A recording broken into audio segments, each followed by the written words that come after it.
नमस्कार, स्वागत है आपका। आप देख रहे हैं हमारी खास पेशकश न्यूज रूम। मैं हूं आपके साथ विवेक शांडिल। एक ऐसी खास पेशकश लेकर, एक ऐसा यूनिक शो लेकर जिसमें युद्ध नहीं विशुद्ध चर्चा होगी, और चर्चा होगी सिर्फ पत्रकारों के बीच में, जर्नलिस्ट के बीच में। कोई मेहमान नहीं, कोई राजनीतिक विश्लेषक नहीं, कोई रक्षा विशेषज्ञ नहीं। और हर दिन एक नए मुद्दे पर हम करेंगे आपस में बातचीत, तय करेंगे कौन सही कौन गलत। और आज का टॉपिक है ईरान वर्सेस इजराइल। और मैं हूं आपके साथ किरण, और ईरान का यहां पर हम पक्ष रखेंगे। हमारी तरफ से ये रहेगा कि ईरान जिस तरह से युद्ध में अब उतरा हुआ है, जिस तरह से काउंटर अटैक किया जा रहा है, वो कितना सही, अमेरिका की बात नहीं माना जा रहा है, तो क्या कुछ इसको लेकर के होने वाला है आने वाले दिनों में, क्या थर्ड वर्ल्ड वॉर की आशंका भी है। नमस्कार, मैं हूं आशीष सिन्हा। ईरान का पक्ष में भी रखूंगा। दरअसल इजराइल ने कभी सोचा नहीं था कि ईरान की तरफ से जो पलटवार होगा वो इतना घातक होगा, और यही वजह है कि इजराइल के कई शहरों में ईरान की तरफ से हमले किए गए, चाहे तेल अवीव का ले लें या फिर इजराइल के बंदरगाह, हर तरफ मिसाइलों का हमला हुआ है। 10,000 से ज्यादा मिसाइलें जो हैं वो इस समय ईरान के पास हैं, और वो लगातार हमले कर रहा है। नमस्कार, मैं हूं आपके साथ गीतू चौहान, और मैं पक्ष रखूंगी इजराइल का कि आखिर इजराइल ईरान पर हमले कर क्यों रहा है, आखिर ऐसी नौबत क्यों आई है कि इजराइल को ईरान पर हमला करना पड़ा। और इतने नुकसान के बाद भी अगर ईरान बातचीत नहीं कर रहा है, मीडिएशन नहीं कर रहा है, तो उसके दुष्प्रभाव क्या हो सकते हैं। लेकिन सबसे बड़ी बात यह कि क्या मिडिल ईस्ट में कोई न्यूक्लियर पावर हो सकता है। पाकिस्तान के पास परमाणु बम है, और पाकिस्तान के पास परमाणु बम होने की स्थिति के बाद क्या हालात हैं ये हम सभी जानते हैं। परमाणु शक्ति होने के बाद पाकिस्तान ने न सिर्फ भारत को धमकी देने की कोशिश की है, बल्कि पाकिस्तान ने पूरी दुनिया को अंजाम भुगतने की चेतावनी दी, इजराइल को अंजाम भुगतने की चेतावनी दी, और ईरान के युद्ध में भी वो सेम इसी तरह की धमकियों का इस्तेमाल कर रहा है। तो आखिर परमाणु शक्ति की आवश्यकता क्यों है, आशीष? देखिए, दरअसल ईरान जो है विवेक, वो खलीफा बनना चाहता है, और मिडिल ईस्ट में खलीफा बनने के लिए ईरान के पास परमाणु शक्ति का होना बेहद जरूरी है। जो दूसरे अगर हम मुल्कों को देखें, इस्लामिक मुल्क को देखें, तो परमाणु शक्ति किसी के पास नहीं है पाकिस्तान को छोड़कर। और अपने वजूद को बचाने के लिए ईरान को ये परमाणु शक्ति चाहिए, और यही वजह है कि भले आज सुप्रीम लीडर को मार दे, इजराइल मार दे, लेकिन वो विचारधारा नहीं बदलेगी, क्योंकि उनको परमाणु हथियार बनाने को लेकर वो लंबे समय से प्रयास कर रहे थे। आपको 2010 का भी वो दौर याद होगा, जब उन्होंने शुरुआत की थी ईरान की तरफ से, तब वहां पर वायरस अटैक किया गया था। तमाम समय समय पर इस तरीके के अटैक जो हैं वो इजराइल की तरफ से किए गए हैं, लेकिन ईरान ने परमाणु बम बनाना छोड़ा नहीं, क्योंकि ये लड़ाई ईरान के अस्तित्व की है। बिल्कुल, लेकिन देखिए, जिस तरह से इजराइल का दावा है कि अगर ईरान ने परमाणु बम बनाया तो उसके बाद आप देखेंगे कि वो उसका अच्छा यूज नहीं करेगा, कभी भी अपने फायदे के लिए उसका इस्तेमाल कर सकता है। और यही चिंता इजराइल की बनी हुई है विवेक, जिस तरह से हम देख रहे हैं। और शायद यही वजह रही कि अमेरिका भी नहीं चाहता कि ईरान किसी भी तरह से न्यूक्लियर पावर बने, और इजराइल की भी यही मंशा है, जिसके चलते कोई भी नहीं चाहेगा। आपका पड़ोसी चाहेगा क्या कि आप तरक्की करो? आपका पड़ोसी चाहेगा? नहीं चाहेगा। नहीं है ना, इसमें तरक्की नहीं है। अब ये देखिए ना, अगर आप ईरान, अगर एक तरह से देखिए, न्यूक्लियर वॉर अगर शुरू होती है और वो अपने पर्सनल फायदे के लिए उसका इस्तेमाल करता है। आप कह रही है बात विश्व शांति की है, वर्ल्ड पीस की है। अगर कहीं से ऐसा लग रहा है कि विश्व शांति खतरे में पड़ सकती है किरण, तो क्यों ईरान को परमाणु बम बनाने दिया है? परमाणु बम की बात छोड़ दीजिए, आप प्रॉक्सी वॉर के लिए लीजिए। लेकिन बाकी देशों के पास भी तो है परमाणु हथियार, बाकी देशों के पास भी है। तो ऐसे में क्यों सिर्फ ईरान को यहाँ पर रोका जा रहा है? इसके पीछे क्या है? अमेरिका इसके पीछे एक्चुअल जो है वो रीजन है, और मुझे लग रहा है इजराइल के कंधे पर बंदूक रख करके अमेरिका ही चला रहा है, क्योंकि अमेरिका को सबसे ज्यादा खतरा है। क्या आप इस बात की गारंटी दे सकती हैं कि ईरान जिसके पास हूती है, हिजबुल्लाह है, हमास जैसे प्रॉक्सी टेररिस्ट संगठन है, कल को वो परमाणु बम का इस्तेमाल इन्हीं संगठनों के द्वारा नहीं किया जाएगा? जो देश टेररिस्ट ऑर्गेनाइजेशन को सपोर्ट करता है, पाकिस्तान जैसे जैश ए मोहम्मद, लश्कर ए तैयबा को सपोर्ट करता है, हमारी कोशिश ये होनी चाहिए थी कि परमाणु शक्ति संपन्न ना हो पाकिस्तान, लेकिन हम वो नहीं कर पाए। शायद उसमें कुछ गलतियां रही होंगी, लेकिन आज की तारीख में पाकिस्तान ने तो जैश ए मोहम्मद को नहीं दिया, लश्कर ए तैयबा को तो नहीं दिया। खतरा तो लगातार रहता है, बना हुआ है, खतरा बना हुआ है। कल को मिल गया हाथ में तो क्या करेंगे? कल को तालिबान के हाथ में पड़ गया तो क्या करेंगे? नहीं, वैसे तो पाकिस्तान चाहे तो क्यों नहीं दे सकता? पाकिस्तान और ईरान के अच्छे संबंध, लेकिन नहीं दिया, क्योंकि उसको पता है कि पाकिस्तान और ईरान के संबंध अच्छे नहीं। अभी ईरान ने हाल में पाकिस्तान पर हमला किया है। अभी भी एक बयान आया है, पाकिस्तान के विदेश मंत्री का बयान आया है, क्योंकि कल ईरान के विदेश मंत्री का एक बयान आया था जिसमें उन्होंने कहा था कि अगर इजराइल हम पर परमाणु बम से हमला करता है तो पाकिस्तान परमाणु बम से हमला करेगा। उसके बाद पाकिस्तान के रक्षा मंत्री का एक बयान आया जिसमें उन्होंने इस बात को कहा कि हम परमाणु बम से हमला तो नहीं करेंगे लेकिन हम ईरान के साथ, ये बात बिल्कुल पाकिस्तान की तरफ से नहीं ठीक है, लेकिन इतनी बड़ी बात कहने का मतलब क्या है? पाकिस्तान क्यों कहना चाहता है कि क्योंकि ईरान इस्लामिक कंट्री है, सीधी सी बात, और कुछ नहीं, और सटा हुआ मुल्क है ना। लेकिन ये तो देखिए कि भारत के साथ जब वो कुछ नहीं कर पा रहा है तो आप उम्मीद लगा सकते हैं कि इजराइल पर इतना अटैक कर सकता है। पाकिस्तान की इतनी हैसियत है, आप ये मानते हैं? किसकी? पाकिस्तान की हैसियत नहीं है, लेकिन पाकिस्तान के पास जो एक अगर वो बम है खामियाजा ना, छोड़ दे कि क्या भुगतना होगा तो उसके बाद वो कर सकता है। नहीं, सवाल पता है आने वाले दिनों में अमेरिका का रोल नहीं रहेगा। देखिए, सवाल इस बात का नहीं कि कौन किस पर हमला कर सकता है, सवाल इस बात का है कि क्या परमाणु शक्ति संपन्न होने के बाद ईरान के हथियार गलत हाथ में नहीं जाएंगे, ईरान उसका मिसयूज तो नहीं करेगा। ईरान मिडिल ईस्ट को देखिए, मिडिल ईस्ट को हम स्ट्रेटेजिकली देखेंगे तो बहुत इंपॉर्टेंट है। मिडिल ईस्ट व्यापार के लिहाज से, चाहे वो समुद्र के रास्ते हो, चाहे वो सड़क के माध्यम से हो, मिडिल ईस्ट बहुत इंपॉर्टेंट है पूरी दुनिया में बिजनेस के लिहाज से देखें। और अगर आप हिस्ट्री देखेंगे 1948 से 1979 तक, जब ईरान में शाह मोहम्मद रजा पहलवी की सत्ता थी, तब ईरान और इजराइल के बीच में व्यापारिक रिश्ते बहुत अच्छे थे। यहां तक कि ईरान ने तेल अवीव को बतौर देश भी मान्यता दी थी। दोनों देशों में कई समानताएं थी, दोनों देशों को अरब देशों से खतरा था और दोनों ही अमेरिका के करीब हुआ करते थे। लेकिन 70 के आखिर में इस्लामिक क्रांति हुई और उसके बाद यहां पर चीजें चेंज हुई, तब जाके खामने आए। मैं ये कह रहा हूं, ईरान को क्या सपोर्ट करना, हम कट्टरपंथ को सपोर्ट नहीं कर रहे, या फिर ईरान को परमाणु बम बनाने देना क्या दुनिया की शांति को खतरे में नहीं डालता है? अगर जो देश हिजबुल्लाह, हूती और हमास का इस्तेमाल कर सकता है अपने फायदे के लिए, कल को फिर हम किसी भी टेररिस्ट ऑर्गेनाइजेशन को, फिर तो ये गुड टेररिज्म बैड टेररिज्म की बात हो गई। आप कुछ कह रही हैं? एक सवाल यहाँ पर विवेक फिर ये भी आ रहा है कि फिर अमेरिका की तरफ से, क्योंकि परमाणु हथियार उनके पास भी है, चाइना के पास भी है, पाकिस्तान के पास भी है, मैक्सिमम देश के पास जो है वो परमाणु हथियार है, भारत के पास भी है। फिर इसकी गारंटी कौन देगा कि यहाँ से फिर वो किसी गलत हाथ में नहीं जाएगा? नहीं तो नहीं, एक मिनट, इसके साथ ये भी, क्योंकि अमेरिका को हमने देखा है कि उसका हाथ किस तरह से रहा है किसी भी युद्ध में, सामने से ना सही, पर्दे के पीछे से ऑलवेज अमेरिका रहा है। चाहे हम यूक्रेन की बात कर ले, चाहे हम अफगानिस्तान की यहाँ पर बात कर ले, पहले प्रोटेक्ट कर रहा था, उसके बाद वहां से वो निकल जाते हैं। तो हर युद्ध के पीछे में अमेरिका रहा है, हथियार सप्लाई में सबसे लेकिन ईरान ये अश्योर नहीं कर रहा ना किरण की, देखिए अगर मैं न्यूक्लियर पावर बनता हूं तो मैं उसका सही इस्तेमाल करूंगा, यानी यहाँ पर किसी भी तरह से गलत इस्तेमाल हो सकता है और ये डर है अमेरिका को। नहीं, आपने अमेरिका की बात की, मैं ये जानना चाहूंगा, अगर बात अमेरिका की है तो आप मुझे बताइए अमेरिका कौन से टेररिस्ट ऑर्गेनाइजेशन को सपोर्ट करता है? नहीं, टेररिस्ट ऑर्गेनाइजेशन को तो सपोर्ट करता है, उससे बड़ा टेररिस्ट ऑर्गेनाइजेशन कौन सा? पाकिस्तान को सपोर्ट करता है, लेकिन पाकिस्तान को उससे कभी ये नहीं कहा कि तुम परमाणु, इसलिए तो मैंने कहा परमाणु हमला कर। मैं ये कह रहा हूं कि अगर आप हूती को, हिजबुल्लाह को और हमास को आप एक गुड ऑर्गेनाइजेशन मानते हैं? बिल्कुल नहीं, बिल्कुल नहीं। तो फिर ईरान को सपोर्ट करना मतलब, ईरान को सपोर्ट करना मतलब, ईरान को सपोर्ट करना मतलब उनके प्रॉक्सी को सपोर्ट करना है। आप हूती, हिजबुल्लाह और हमास को सपोर्ट कर रही हैं, फिर आप चाहते हैं उनके हाथ में फ्यूचर में कोई परमाणु बम आ जाए?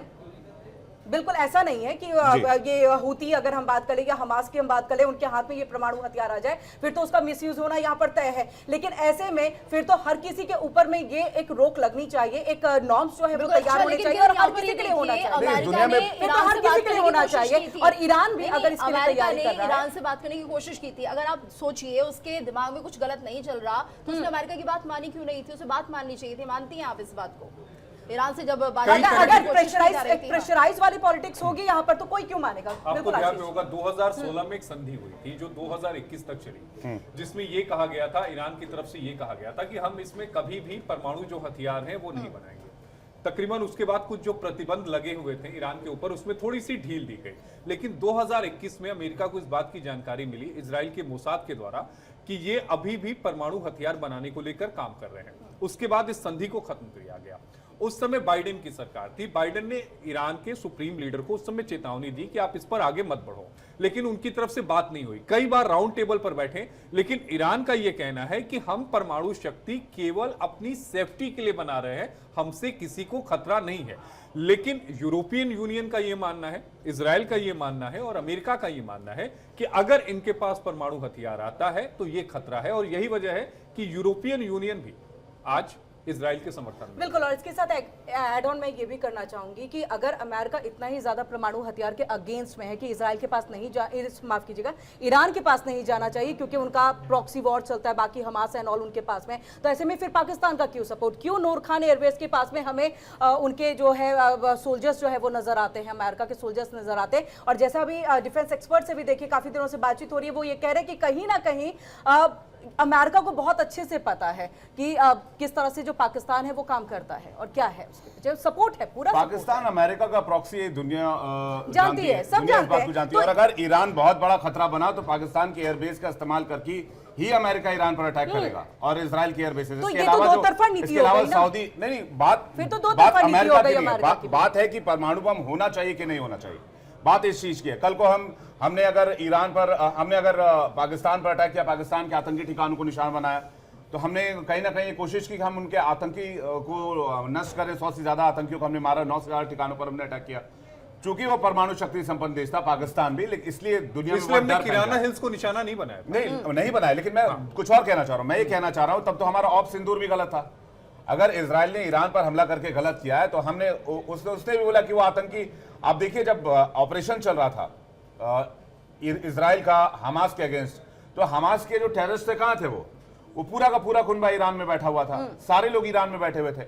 तो जो देश अगर भारत पर कोई आक्रमण होता है और भारत के टेररिस्ट किसी और देश में पनाह पाते हैं, जैसे हमारे देश के जो टेररिस्ट हैं पाकिस्तान में आसानी से रहते हैं, तो हम पाकिस्तान को निशाना साधते हैं, पाकिस्तान पर हम एक्शन लेते हैं, पाकिस्तान पर कार्रवाई करते हैं। इसी तरह से ये जरूरी है कि ईरान को रोका जाए। ईरान ने अगर परमाणु बम बनाए तो विश्व शांति के लिए खतरा हो सकता है। अगर ईरान को नहीं रोका गया तो ये आगे मुश्किलें और बढ़ सकती है। अभी ईरान की तरफ से एक बयान आया था जब पहली बार इजराइल की तरफ से, ये अभी 4 दिनों की मैं बात कर रही हूँ, जो पहला वार किया गया था, तो उसमें खामनेई की तरफ से और ईरान की तरफ से ये बात आई थी कि देखिए हमले की शुरुआत हमने नहीं की है, अंजाम लेकिन इजराइल को भुगतना होगा। अब इसको लेकर के आप क्या कहेंगे? अगर बीच में मध्यस्थता की बात चल रही है, अमेरिका उसमें वहां पर नहीं है, यहाँ पर आप इतने लोगों की जान बिल्कुल एकदम खिलवाड़ उनके साथ कर रहे हैं, तो थोड़ा तो सोचना होगा ना। जेलेंस्की ने भी की थी। नहीं देखिए ठीक है, लेकिन हर देश को उसने एक तो अपने फैसला पूरे लेने की मुल्क को जरूरत नहीं बर्बाद है। कर दिया। तो हर देश को एक तरह से सोचने 80% की जरूरत नहीं है। मुल्क बर्बाद हो गया, अभी भी कह रहा है कि हम अरे लड़ेंगे। देखिए ना, जेलेंस्की की सोच पे जरूरी नहीं है ना ईरान के नेता भी चलेंगे, उनकी सोच अपनी अलग है, वो कैसे इतने लोगों की जिंदगी को दांव नहीं, पर रख लेकिन सकते जेलेंस्की हैं। की मदद कौन कर रहा है ये भी तो देखिए ना पीछे। ये वही अमेरिका। लोग हैं जो मदद इस समय इजराइल की कर रहे हैं ईरान के खिलाफ। अमेरिका, यूरोपियन यूनियन, ये सारे लोग मदद कर रहे हैं जेलेंस्की की। नहीं, आप ये भी समझना होगा हमें। ईरान, लेकिन एक दिलचस्प पहलू ईरान की एक लाइन की, अच्छा आप पूरा कर लीजिए, लेकिन ईरान की एक लाइन की नीति आशीष जी आपको पता होना चाहिए। ईरान की एक लाइन की नीति आज की तारीख में है, जब मैंने बताया 1979 तक दोनों दोस्त थे। आज की सरकार की नीति है इजराइल एक अवैध देश है। तो क्या ईरान पूरे इजराइल को वाइप आउट करना ईरान की चाहता तरफ है? से तो कई बार इसको कहा गया, हालांकि मैं इसका समर्थन नहीं करता, मैं बड़ा साफ कह देता हूं कि ईरान इजराइल को नक्शे से हटा देना चाहिए। हाँ, तो- ईरान की तरफ से तो- कई बार कहा तो गया। आप- वो तो ये वो क्या- विचारधारा क्या उनकी ये- तरफ से नहीं, कही गई। क्या ये लेकिन ये संभव नहीं है? कट्टरपंथ की जो विचारधारा है, क्या ये इससे संभव ईरान नहीं है? से हटना बेहद जरूरी है। मैं यहाँ पर कट्टरपंथियों को हटाने की बात कर रहा हूं। मैं ईरान के समर्थन में जरूर हूं, लेकिन कट्टरपंथ को किसी भी तरीके से इजाजत नहीं दी जा सकती। लेकिन क्या ये संभव नहीं है अगर ईरान ने परमाणु हथियार बना लिया तो कल को इजराइल वाइप आउट हो सकता है? उसका क्या, उस खतरे का क्या पूरे के पूरे देश को मिट जाने दिया जाना चाहिए, मिटा दिया जाना चाहिए?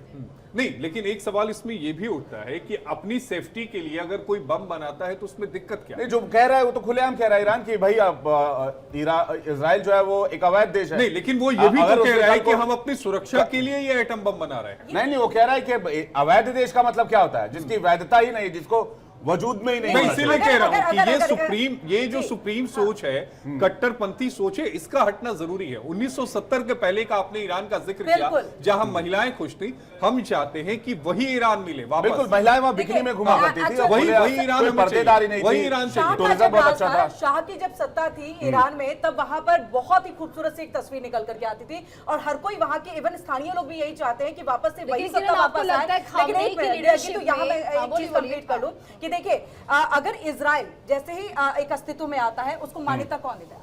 अमेरिका के बाद ईरान देश के तौर पर जो है इजराइल को मानता है। उस समय शाह की सत्ता थी।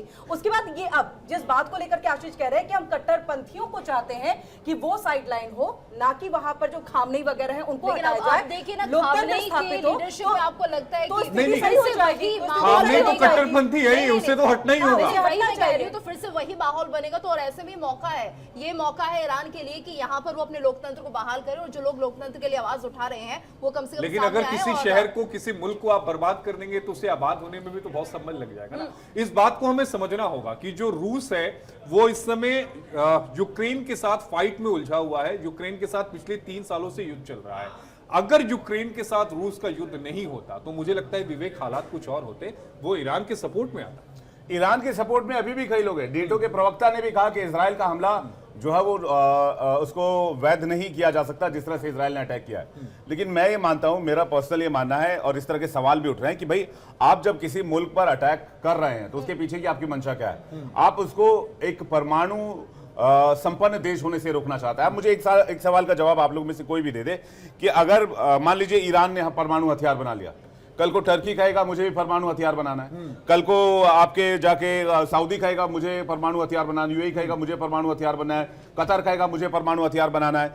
मिडिल ईस्ट में एक परमाणु हथियारों की होड़ शुरू हो जाएगा। और एक और बात मैं इसमें फैक्ट जोड़ना चाहूंगा, मुस्लिम देशों के बीच आपने देखा है किस तरह की कट्टरता होती है और आपस में किस तरह से लड़ते हैं। अगर सबके पास परमाणु बम हो गया और इस्लाम का खलीफा बनने के चक्कर में इन्होंने आपस में परमाणु जंग छेड़ दी, फिर दुनिया का क्या होगा? खलीफा बनने की लड़ाई तो अभी भी चल रही है, आप और देखिए। परमाणु हथियार आगे तब ये लड़ाई किस तब तरह वो हो लड़ाई जाएगी? ज्यादा भी हिंसक हो जाएगी। लेकिन यहाँ पर सिक्योरिटी और सेफ्टी की बात है, इसलिए मैं कह रहा हूं कि ये जो सुप्रीम लीडर है उनका हटना जरूरी है, कट्टरपंथी सरकार का हटना जरूरी है।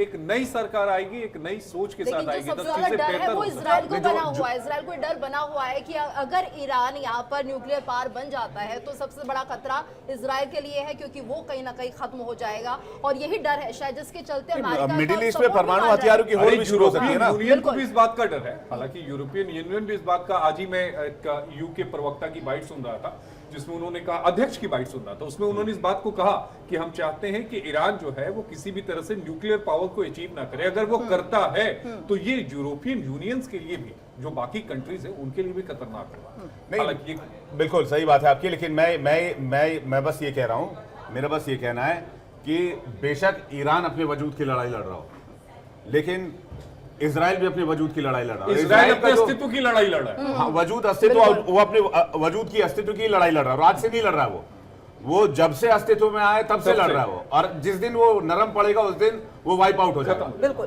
क्योंकि उसने वो जॉर्डन से घिरा हुआ है, लेबनान से घिरा हुआ है, इराक सीरिया से घिरा हुआ है, ईरान से घिरा हुआ है, उसके चारों तरफ मुस्लिम कंट्रीज हैं। और still अभी भी वो तीन तरफा लड़ाई लड़ रहा है। कोई भी मुस्लिम देश जो है वो इजराइल को नहीं देखना चाहता इस इलाके में और फिलिस्तीन को मान्यता देता है। भारत की भी विदेश नीति है कि हमने फिलिस्तीन को मान्यता दिया हुआ है और भारत किसी भी तरह की के हमले, हिंसा में यकीन नहीं करता है। और प्रधानमंत्री से भी जब इजराइल के सुप्रीम लीडर की या इजराइल के पीएम नेतन्याहू की बातचीत हुई, उन्होंने कहा कि आप शांति से इस बातचीत को सुलझाएं और शांति ही इस पूरे टेरिटरी में होनी चाहिए। लेकिन सबसे बड़ा कंसर्न इस बात को लेकर है कि इजराइल की चिंता को अगर फोकस नहीं दिया जा रहा है या फिर नहीं सुना जा रहा है। आप देखिए, मैं एक छोटा सा डेटा और रखता हूं कि 2024 में यह ब्यौरा सामने आया कि किस देश ने कितना पैसा परमाणु हथियारों पर खर्च किया।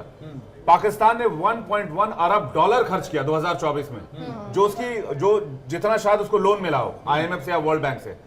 तो एक ऐसा मुल्क जिसके पास खाने के लिए पैसे नहीं है, कंगाली के हालात है, लेकिन कट्टरपंथी विचारधारा इस कदर वहां की सत्ता पर, मुनीर पर और बाकी के वहां के लीडर्स पे हावी है कि उसने इस पैसे का एक बड़ा फंड जो है वो परमाणु हथियारों को दे दिया। और इसका अंदेशा तो भारत कब से जता भी रहा है कि अगर आने वाले ये तो पागलपन है ना, ये पागलपन है, इसको रोकना ही होगा। और परमाणु अप्रसार संधि रोकने का काम आवाम का ही है, आवाम को ही आगे आना पड़ेगा, नहीं तो नहीं रोकेंगे। तो कौन खामनेई को कौन हटाएगा? मुझे इस सवाल का जवाब दीजिए। खामनेई को लेकर लगातार जो है एक्स जो वहां के प्रिंस रहे हैं उनका भी बयान कल मैं बीबीसी में देख रहा था, जिसमें उन्होंने साफ कहा कि ये खामनेई की वजह से ही जो कुछ हो रहा है और इजराइल जो है वो कभी भी ईरान की जनता को निशाना नहीं बना रहा है। आप इस बात को भी देखिए कि इजराइल के जो निशाने हैं वो बिल्कुल सटीक है। परमाणु जहां पर कार्यक्रम चल रहा था वहां उड़ाया, दूसरा तेल की फैक्ट्री को उड़ाया और तीसरा जो है वो नेचुरल रिसोर्स, और उसके बाद चौथे पर। और ये इजराइल ने साफ कर भी दिया था कि हमारे निशाने पर ईरान के लोग मैं भी नहीं, वही आम कह रहा जनता हूं, नहीं है। हम ईरान की आवाम को लेकिन आप ये represent देखिए कर ना, रहे हैं, जो खामनेई चाहती तो हैं। सुनने को तैयार नहीं है, मीडिएशन की बात हो रही है तो वो भी वो मानने को तैयार नहीं इसीलिए है, यानी खामनेई रास्ता खामनेई कुछ का नहीं है हटना ईरान के जरूरी पास। है। हालांकि एक और बयान आया था जिसमें एक रॉयटर्स का की वो खबर थी, मैं पढ़ रहा था, जिसमें डोनाल्ड ट्रंप ने ही मना कर दिया था इस नेतन्याहू को कि आप खोनमई को नहीं मारेंगे, आप अभी उसे मौका दें कि अगर वो अपना रुख बदल लेता है तो ठीक है, नहीं तो मारने का मौका दें।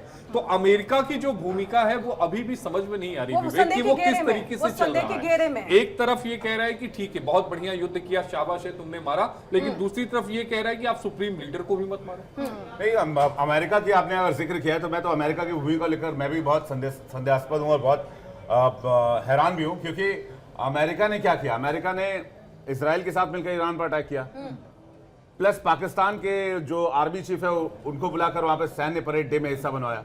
वही पाकिस्तान कहता है कि अगर जरूरत पड़ी तो हम इसराइल पर परमाणु अटैक कर देंगे ईरान की तरफ से। ईरान अगर ईरान पर इसराइल परमाणु अटैक करता है तो इसमें अमेरिका की भूमिका क्या है? तो ये सब बहुत अभी हॉचपॉच है, बहुत इसमें अभी अमेरिका ने कंफ्यूजन क्रिएट कर दिया है। लेकिन कुल मिलाकर मैं चाहूंगा कि आप लोग इसको एक वाइंड अप दें कि अगर ईरान दो सिनारियो है, या तो ईरान परमाणु हथियार संपन्न होगा या नहीं होगा। नहीं होगा तो सब जानते हैं कुछ नहीं होगा, लेकिन अगर हुआ तो फिर क्या होगा? अगर हो तो मेरा ये मानना है कि खामनेई हटे, कट्टरपंथी सोच हटे, उसके बाद ही अगर हो तो फिर हम बेहतरी के तौर पर देख सकते हैं। और यही चीज पाकिस्तान पे भी, पाकिस्तान पे भी यही चीज वहां की जनता हटा नहीं सकती। अमेरिका और इजराइल मिलकर हटा सकते हैं, वहां की सरकार को अपदस्थ कर सकते हैं, या फिर उनको अगर अमेरिका यहाँ पर बार बार ये कह रहा है कि हम शांति की दिशा में जो है वो काम कर रहे हैं, ट्रंप का बार बार ये बयान भी आ रहा है, तो ऐसे में खामनेई को हटाया जाए, क्योंकि उनको पता है कि हटाएगा कौन? सबसे बड़ा सवाल यही रास्ता है, यही रास्ता है कि सबसे बड़ी इजराइल ईरान पर अटैक करे, यही एक रास्ता रहेगा खामनेई को हटाने का, जो कि एक तरह से माना जाए कि इंसानियत के लिहाज से अच्छा नहीं हो सकता। एक आखिरी विकल्प इंसानियत के लिहाज से अच्छा नहीं है। खामनेई का बेटा तैयार है आशीष जी, उसकी सारी टेक ओवर करने के लिए तैयार है तुरंत आज के। और अगर खामनेई की हत्या हुई किसी भी सूरत में, तो ये भी एक आशंका जताई जा रही है कि पूरे ईरान में खामनेई और उसके परिवार के लिए सिंपैथी की लहर दौड़ जाएगी, और इस्लामिक कंट्री जो है काफी हद तक वो है ईरान के साथ आ जाएंगे, और उसके बाद ये जंग और बड़ी और भीषण हो सकती है। इनफैक्ट उसमें पाकिस्तान की भूमिका की, पाकिस्तान तो एक ऐसे पालतू कुत्ते की तरह है, तो बोलना नहीं चाहिए ऐसे शब्दों का इस्तेमाल, कि उसके सामने तो जो भी पैसा फेंकेगा वो उसकी तरफ हो जाएगा, चाहे वो सीसीपी हो चाइना की, चाहे वो अमेरिका हो। तो लबोलुबाब हम ये समझे कि जिस तरह से भारत के लिए नासूर पाकिस्तान बना हुआ है, वैसे ही अब मिडिल ईस्ट के लिए जो है ईरान जो एक तरह से नासूर है, क्योंकि नहीं, इस बात पे बहस हो सकती है कि क्या ईरान को परमाणु संपन्न होना चाहिए, और उसके लिए प्रायोरिटी ये इतनी क्यों है। उसने अपनी सारी जो जिम्मेदारियां उसको दरकिनार करके, अपनी आवाम को दरकिनार करके सिर्फ और सिर्फ परमाणु बम बनाने की होड़ के लिए इतने सैंक्शंस सही हैं, इतनी पाबंदियां सही हैं, इतने एलिगेशंस हैं, लेकिन फिर भी उसके दिमाग से जो फितूर है, सनक है परमाणु बम का नहीं जा रहा। मुझे लगता है कि ये वहां की सरकार के हिसाब से, जैसे कि आशीष कह रहे हैं कि सरकार की सनक है। रशिया की भूमिका पे हमने बात नहीं की है। रशिया की भूमिका ये रही है कि ईरान को बैक ऑफ द इसमें वो सपोर्ट करते दिखते हैं, क्योंकि वहां पर हथियार भेजना या फिर एयर डिफेंस सिस्टम जो है वो आपका इसका है, ईरान रशिया का। नहीं, मैंने वो बोला ना कि रशिया जो है यूक्रेन के साथ वॉर में व्यस्त है। अगर यूक्रेन के साथ वॉर में रशिया व्यस्त नहीं होता तो आज की तारीख में ये युद्ध कुछ और दिशा में जाता, जो ईरान और इजराइल के बीच में चल रहा है, क्योंकि रूस सपोर्ट करता। लेकिन इस समय 3 सालों से लड़ रहा है रशिया, आप समझिए इस बात को, पिछले 3 सालों से लड़ा है, जाहिर तौर पर वो भी थका हुआ है, इसलिए वो ईरान की मदद नहीं कर पा। यानी डायरेक्ट वे में नहीं, इनडायरेक्ट वे में। इस युद्ध में किरण दो गुट बने हुए हैं ऑलरेडी। अगर आप देखेंगे तो इस युद्ध में एक तरफ अमेरिका है, इजराइल है, नेटो है, दूसरी तरफ चीन है, रूस है, ईरान है, पाकिस्तान है। खाड़ी देशों में ज्यादातर अमेरिका के साथ हैं, चाहे वो कतर हो, तुर्की हो, सऊदी हो, या फिर यूएई हो, या फिर जितने आप सुन्नी कंट्री कर लीजिए, सुन्नी कंट्री सारे के सारे। लेकिन इसमें सबसे हैरान करने वाली भूमिका पाकिस्तान की रही है, जो इजराइल पर अटैक की धमकी दे रहा है, वो भी जब वो अमेरिका के ऑलरेडी शरण में है और अमेरिका का वरद हस्त उसके पास है। अगर अमेरिका का वरद हस्त पाकिस्तान के पास नहीं होता तो ऑप सिंदूर के बाद ये भी तय मान के चलिए पाकिस्तान घुटनों के अगर इजराइल को जरा भी ये संकेत मिलता है कि पाकिस्तान कहीं से इन्वॉल्व होगा तो वो पाकिस्तान पर बमबारी शुरू कर देगा। पाकिस्तान के पीछे भी किसी का हाथ है, यानी अमेरिका सीधे तौर पर बैक ऑफ द माइंड ये सपोर्ट कर रहा है पाकिस्तान। ये ऑफिशियल बयान है नेतन्याहू का कि ईरान के बाद पाकिस्तान की बारी है जी। और पाकिस्तान ने अपनी ताबूत में आखिरी कील तब मारी जब ये कह दिया कि अगर इजराइल ने ईरान पर हमला किया, परमाणु हमला, तो हम भी करेंगे। तो पाकिस्तान ने कहा हम भी करेंगे। तो ये जाहिर सी बात है कि ये जंग और फैलेगी और अगला निशाना कहीं ना कहीं पाकिस्तान हो सकता है। और पाकिस्तान पर 1981 में 1981-82 की बात है ये, जब पाकिस्तान को रोकने के लिए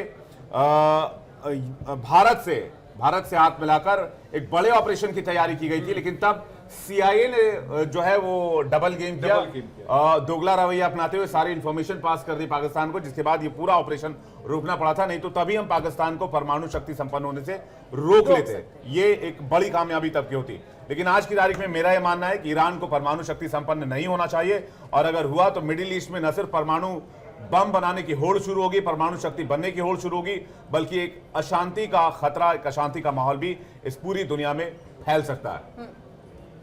आशीष।